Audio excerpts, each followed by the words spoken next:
Alors, comment mettre en PLS les modernistes qui sont donc des faux catholiques, déguisés en catholiques, mais voilà. Voilà. C'est à peine s'ils supportent d'avoir le déguisement sur eux. Tellement ils traficotent même leur soutane, soi-disant. Ils se mettent des espèces de chemises avec un truc blanc là. Ils supportent même pas le catholicisme, en fait, en vérité. Mais bon, disons, voilà, donc ce sont les modernistes. Comment mettre en PLS les modernistes? Il faut avoir des outils simples, des méthodes d'attaque simples, efficaces, redoutables, et desquelles ils ne peuvent pas se dérober. Le but, c'est de leur enlever toute possibilité de se dérober et d'être sous le feu des projecteurs et qu'ils soient mis à nu parce que tout ce qui est démoniaque ne supporte pas la lumière. Alors, il y a deux axes redoutables. Ça sert à rien de. Je fais une parenthèse, ça sert à rien de trop. Ceux qui le font, bien sûr que c'est bien ceux qui le font. Il y a des prêtres qui l'ont fait, mais qui le font de manière magistrale. C'est-à-dire d'entrer dans le texte, d'entrer dans le juridique, d'entrer dans l'intellect, dans les références, etc. Et qui le font extraordinairement. Il y a même des laïcs qui font un excellent travail à ce niveau-là. Le problème, c'est que ça, c'est bien. Mais le gauchiste, le gauchiste, de toute façon, ce sont des gauchistes, les modernistes, ce sont des gauchistes déguisés en catholiques. Et donc, en fait, eh bien, en fait, c'est le terrain sur lequel ils veulent aller. Parce que, c'est là où ils peuvent faire du sophisme. Quand bien même vous les coincez, la plupart du temps, ils se font coincer par les cerveaux c'est des vacantistes, c'est-à-dire des vrais catholiques, qui se rendent compte que ceci ne peut pas être la vraie église catholique, tout simplement, puisque l'église catholique ne peut pas se contredire et ne peut pas prêcher l'hérésie. Voilà. Voilà. Eh bien, en fait, quand bien même ils se font coincer, en fait, ils vont le nier. Ils vont faire semblant. Allô, allô, tu racontes quoi, catholique? Moi, il y en a moderniste. Moi, il y en a pas comprendre. Non, je attends, je reçois notre appel. Salut, au revoir. Voilà, c'est ça qu'ils font. Donc voilà, ça c'est les modernistes. Comportement de cafard, de minable hypocrite, etc. De menteur et tout ce que vous voulez, de ce genre, de cet ordre-là. Tout ce qui est des ténèbres, en fait. Et donc, en fait, le problème aussi, c'est que le grand public, qui n'a pas accès à toute la logique, même nous, on galère, même moi, tout ça, j'ai pas les notions, la méthode d'approche de tout ça, de la logique des textes, etc. De la théologie ou tout simplement des aspects juridiques, des aspects, etc. Donc eux, ils jouent de ça, ils savent que le grand public ne va rien piter à tout ça. Ils le savent, ils le sentent, ils le savent et ils le sentent. Que le public ne va pas... Voilà. Par contre, là où le grand public, peut-être, peut-être, comment dire, peut-être va vite comprendre la situation. Je propose deux axes. L'axe le plus grand public, ce sont les œuvres. Sur quoi je me base pour dire ça? Que cette attaque est redoutable, elle a été donnée par Jésus-Christ. Vous voyez à l'écran. Vous les reconnaîtrez à leurs fruits. Les fruits, ce sont leurs œuvres. Entre autres, mais ce sont leurs œuvres. De toute façon, tout est œuvre, y compris la vie intérieure, c'est une œuvre. C'est l'œuvre de l'union à Dieu. Donc ce sont leurs œuvres. Vous les reconnaîtrez à leurs œuvres. C'est pareil, dans un certain sens. Là, c'est plus imagé. Si vous les reconnaîtrez à leurs fruits. Et quelque part, le fruit, c'est la finalité. C'est la dernière expression de l'arbre. Le fruit. Ce qu'il donne à manger. Et donc leurs œuvres. Et donc il faut les mettre à poil sur leurs œuvres, sur leurs actes, sur leurs faits. Et des faits, ils ne peuvent pas se dérober. Parce que pour pouvoir se dérober, il faudrait qu'ils soient catholiques. Il faut qu'ils fassent des œuvres catholiques.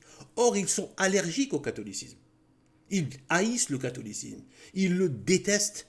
Et ils sont rentrés à l'intérieur pour le détruire, les modernistes. C'est un esprit de démon. Faut pas croire. Il n'y a même pas que de la chair et du sang. C'est un esprit de démon. Et ces êtres humains qui sont là, modernistes, gauchistes, faux catholiques, qui sont là, sont de concert et ils ont adhéré à un esprit de démon et ils le diffusent dans l'église. Ces gens sont comment dire, en duplex direct avec les enfers. Faut pas juste minimiser ce qu'il y a en fait, c'est grave. Donc en fait, c'est pas juste une histoire, ouais, un petit truc intellectuel. Non, non, non, c'est un esprit de démon qui est derrière. Et un esprit de démon qui a trouvé la malice de l'homme qui veut bien adhérer à ses suggestions. Ça a donné le modernisme. Voilà. C'est l'attaque de l'intérieur. Et donc, par infiltration, méthode de marxiste, gauchiste et tout, c'est-à-dire faire de l'entrisme, la subversion, entrer dans les structures, les pervertir de l'intérieur, les noyauter, etc., etc. Méthode satanique, méthode de la subversion. On en connaît aussi un certain, le peuple déicide, qui pratique beaucoup ça aussi, etc., etc. Donc en fait, les modernistes sont de cette engeance-là. Ouais, comme quoi il faut. Voilà, hein, de toute façon, ce sont eux, le deuxième peuple déicide, ce sont les modernistes. Le peuple déicide du Nouveau Testament, de la Nouvelle Alliance, c'est le peuple moderniste. C'est-à-dire les faux catholiques qui occupent les fonctions dans le Vatican. Donc, leurs œuvres, c'est notre Seigneur qui nous donne la méthode, elle est imparable. Donc, vous les reconnaîtrez à leurs œuvres. Donc, et le fait de les mettre à nu, le démon ne supporte pas la lumière. Il ne peut pas survivre à la lumière. Et donc, il faut mettre les projecteurs, sous les feux des projecteurs, qu'ils soient complètement à nu dans leurs œuvres, qu'on montre leurs œuvres. D'accord, et dire aux gens, est-ce que ça c'est catholique? À quoi ça correspond à l'histoire du catholicisme? Est-ce que on peut trouver une justification avec ce qu'enseignait l'Église avant 1959, avant le Vatican II? Est-ce qu'on peut trouver une justification de cette pratique, de ces actes, de ces œuvres? Il ne faut pas qu'ils vous sortent l'encyclique de merde d'un de ces faux papes. C'est pas des, voilà, c'est pas des encycliques ça, c'est des torchons pourris. Il faut pas, parce que là c'est trop facile. Tu viens voir voilà, le vendeur de drogue, tu dis oui, est-ce que ta drogue est bonne? Non, non, à un moment donné, il faut arrêter. Non, non, tu dis, si tu prétends être de l'Église catholique, donc il n'y a pas de contradiction dans le magistère, en matière de foi et de mœurs, ça ne peut pas se contredire.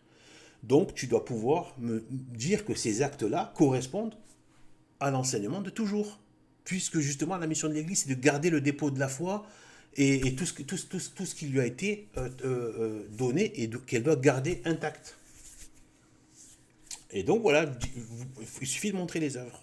Et il y a un autre axe, donc j'ai parlé des œuvres. Donc les œuvres, les mettre en évidence et dire, est-ce que ça c'est catholique? Est-ce que ça peut trouver une justification dans le catholicisme avant Vatican II? Et vous allez voir qu'il n'y a rien du tout. Donc ils se font griller. Et ils vont essayer de virer. Mais il faut pas. Bien sûr, on s'en fiche de leur réaction, à la limite. On l'expose et on laisse la vérité faire son chemin. On laisse la vérité faire son travail. On expose la vérité. Et ensuite, il faut le répéter. Répéter, répéter, répéter, répéter. Ils ne pourront pas survivre à ça, à leurs œuvres, à essayer de justifier leurs œuvres. Il n'y a que comme ça qu'on peut les rendre fous, en fait. Comprenez? Et il y a un deuxième, celui-là c'est un peu plus intellectuel, mais trouver les contradictions, donc, et demander à expliquer,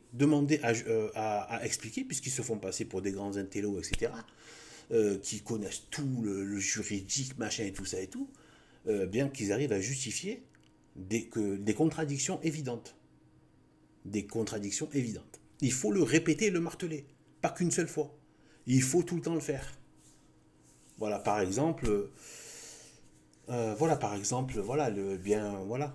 Qu'est-ce qui, voilà, il y en a tellement en fait. Bon, je pense évidemment au titre de la Très Sainte Vierge Marie, mais voilà, disons, admettons, il y en a plein. En fait, il y en a tellement. Là, ça me vient pas comme ça, mais il y en a tellement, il y en a tellement. Il y en a tellement des contradictions, c'est hallucinant. Donc, il suffit de piocher. Eh bien, voilà. Donc, du coup, des contradictions entre l'enseignement, le faux enseignement depuis Vatican II et l'enseignement avant. Voilà. Donc voilà, par exemple, un qui me vient en tête comme ça, mais rapide, il y a un des papes, je connais plus lequel, qui a condamné la liberté de la presse. Et tous les faux papes, y compris donc Démon 14, qui vient encore de le refaire là en 2026, de prôner la liberté de la presse. C'est-à-dire la liberté, et quand tu sais en plus cette presse qui est complètement prise par la maçonnerie, le gauchisme, etc., et toutes les forces des ténèbres, eux sont pour la liberté de la presse. Eux, ça leur plaît en fait, ça leur va que la merde se diffuse en fait. Parce que c'est leur taf. Que toutes les défécations des démons des enfers, ils puissent les donner à manger. Ces chiens de modernistes. Quand les fidèles demandent du pain, ils leur donnent des pierres. Quand les fidèles leur demandent du poisson, ils leur donnent des serpents. Voilà, référence à l'évangile bien sûr. Donc du coup, regardez, là je vais vous donner un exemple, on passe à la pratique. N'importe quel fidèle peut venir dire ça. Ah oui, par rapport à leurs œuvres. Après, il y a plusieurs formes de questions pour les coincer. Mais ce sont des questions légitimes, ce n'est pas des questions juste pour les coincer, on s'en fiche de les coincer pour les coincer. Non, c'est pour qu'ils soient mis à nu. Et qu'ils ne puissent plus opérer. C'est ça le but. Qu'ils ne puissent plus agir. À donner des pierres quand les fidèles ont besoin de pain et des serpents quand les fidèles ont besoin de poissons. Eh bien, il faut, par exemple, leur demander comment ça se fait que le pseudo, donc pape, entre guillemets, reste silencieux sur des scandales, sur des horreurs, sur des blasphèmes. Comment ça se fait qu'il n'y a pas de répression et de sanctions? Comment ça se fait qu'il n'y a pas de mesures qui sont prises? Et on peut décliner ça sur plein d'aspects, et je vais montrer, ces capsules-là vont être des moyens de montrer comment les coincer, avec plein d'exemples que je vais montrer comme ça. Si Dieu me permet, après, bon, voilà. Donc, du coup, on fait ce qu'on peut avec ce qu'on a. Voilà. Donc, voilà. Eh bien, voilà, regardez. Donc là, on va écouter d'abord la parole de Dieu.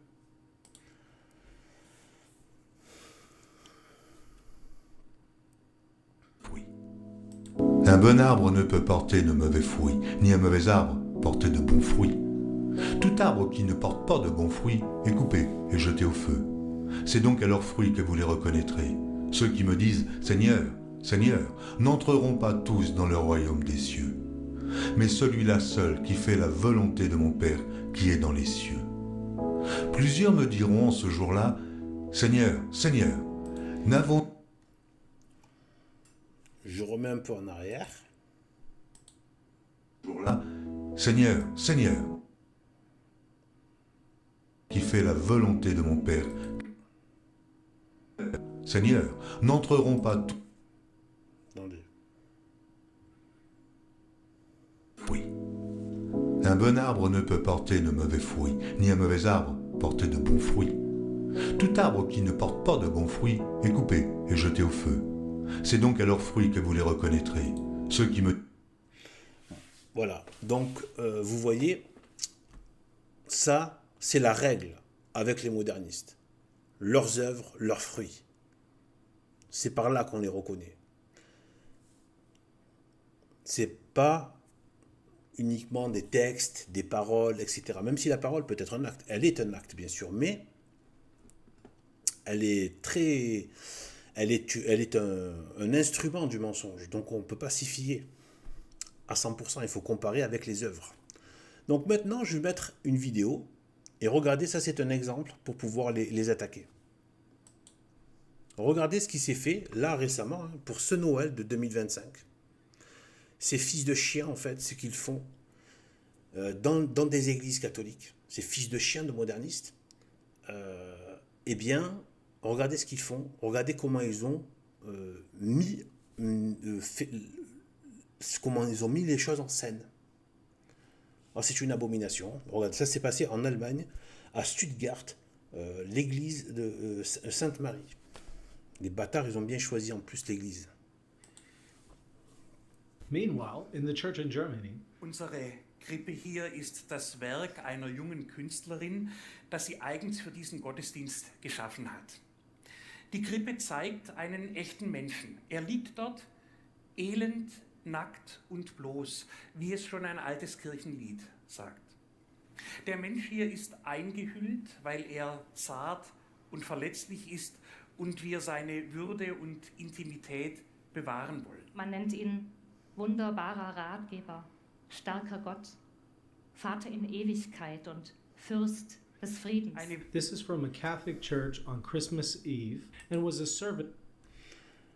Donc, vous vous rendez compte un peu, donc ça c'est censé représenter, donc j'ai même pas envie de le dire, vous avez compris, dans la crèche.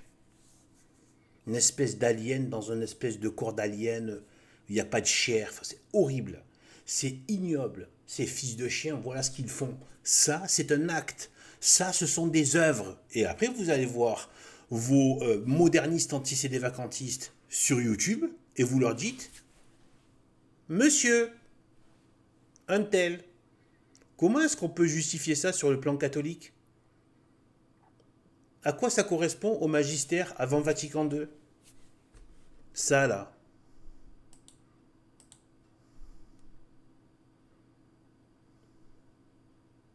Peter Saram. Hein.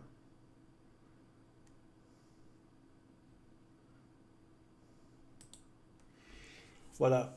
À quoi ça correspond ? Comment ça se fait que le Vatican n'a pas sanctionné ce diocèse et ce pseudo-évêque ? Pourquoi est-ce qu'il n'a pas été sanctionné ? Pourquoi est-ce qu'il n'y a pas des mesures qui sont prises ? Une telle horreur, une telle saleté, une telle laideur, une telle insulte à l'enfant Jésus. Comment ces gens-là, imaginez ce qu'il faut faire pour en arriver à voir ça. Il faut engager des gens, faire des répétitions, prendre du matériel. Ça a été réfléchi en réunion. Ils ont dit, nous allons faire cette merdasserie, cette puanterie, cette chiennerie.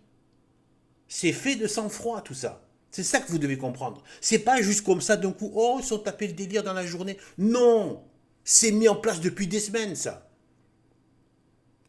Rien que pour faire cette espèce de viande, de machin, etc. J'ai besoin de voir un truc de viande de chez le boucher en train de gesticuler. À forme humaine. Je veux dire, c'est ignoble. Eh bien, ça s'est passé là. Comment ça se fait ? Et là, il faut dire... Monsieur Untel, anti-CD-vacantiste. Comment ça se fait qu'il n'y a pas de sanction ? Comment ça se fait que, entre guillemets, l'Église permet de tels blasphèmes ? Et si elle n'a pas su, pourquoi elle n'a pas pris des sanctions ? Pourquoi elle n'a pas démis de ses fonctions, etc. Tous ces gens qui ont fait ça. Est-ce qu'il y a des répressions contre eux ?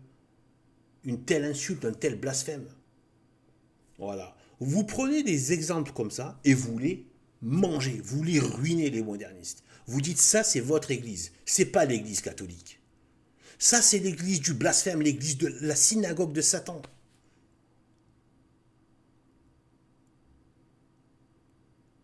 Et les modernistes sont aussi la synagogue de Satan. Les faux catholiques sont la synagogue de Satan. Voilà donc, voilà la méthode. Les œuvres et les contradictions entre ce qui est enseigné avant Vatican II et après Vatican II. Montrer les contradictions. Ils ne peuvent pas subir... C'est impossible de survivre à la contradiction.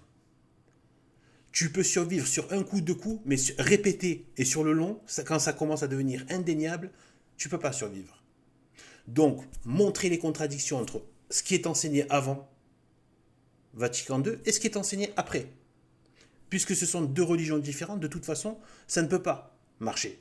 Et leurs œuvres, et demander comment ça se fait que tous ces actes ignobles, maudits, les actes mauvais, anticatholiques, sont tolérés, sont même promus, et sont, voilà, et ne subissent aucune conséquence. J'en ferai d'autres comme ça en prenant un exemple particulier, et je dis voilà, allez poser des questions comme ça, et demander à Horowitz, à Lavagna, à Dumouche d'expliquer ça sur le plan catholique, de sortir les encycliques avant Vatican II, des motu proprio, des droits canons, des droits juridiques, le juridique, les enseignements magistères ordinaires, extraordinaires de l'Église avant Vatican II qui permet une telle abomination. Je voudrais avoir un vrai Lavagna, Horowitz, Lucifrère Adrien, Dumouche et tout ça. Vous dites voilà. Donc moi, puisque vous êtes des super power rangers du droit canon, des encycliques et de machin, et de l'herméneutique de la discontinuité, eh bien, l'herméneux hérétique de la discontinuité, eh bien, vous allez pouvoir nous expliquer que tout cela est parfaitement catholique, sur la base de l'Église de toujours, parce que l'Église n'est pas née en 1959, le jour où le chien de Roncalli a convoqué, a préparé avec ses potes francs-maçons Vatican II. Voilà. Elle n'est pas née là, l'Église catholique. Elle est née sur Saint-Pierre. Et du magistère, il y en a depuis 2000 ans, en gros. Un peu moins de 2000 ans. Voilà. Donc, prenez ça et vous demandez de justifier ce genre de choses. De le justifier sur le plan catholique d'avant Vatican II. Et vous enchaînez. Posez-leur des questions. Je vous demande juste de prendre des œuvres de leur Église et de leur demander comment ça se fait. Comment ça peut se justifier sur le magistère d'avant Vatican II et comment ça se fait qu'il n'y a pas de répression, qu'il n'y a pas de sanctions, qu'il n'y a pas de mesures qui sont prises pour éviter et pour mettre un terme à ces scandales.